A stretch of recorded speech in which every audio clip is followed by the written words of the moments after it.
confused about what digital signage solution you are looking for? Are you confused about whether you should go for a media player and which display you should go for? My name is Milind Shinde and I am from bitsydisplays.com. First of all, thank you for watching this video.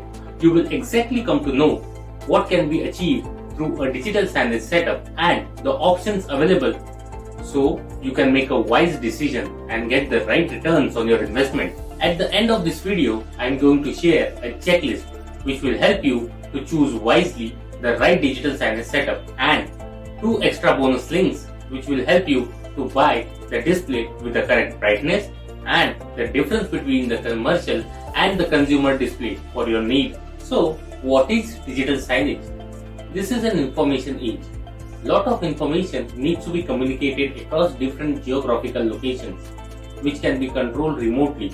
Like big retail stores want to show their products in mall digitally, or chain of restaurant want to change their menu, or the banks want to showcase their new products rate of interest on the branches.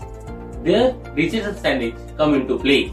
So let's understand what it takes to set up a digital signage. Remember, setting up a digital signage is like getting married.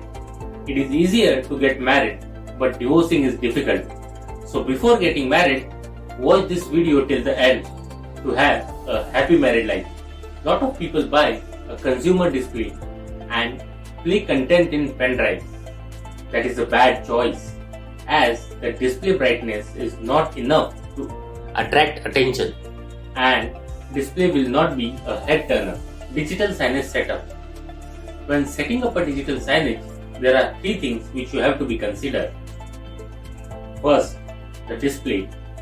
Second, media player. And the third, most important, digital signage software.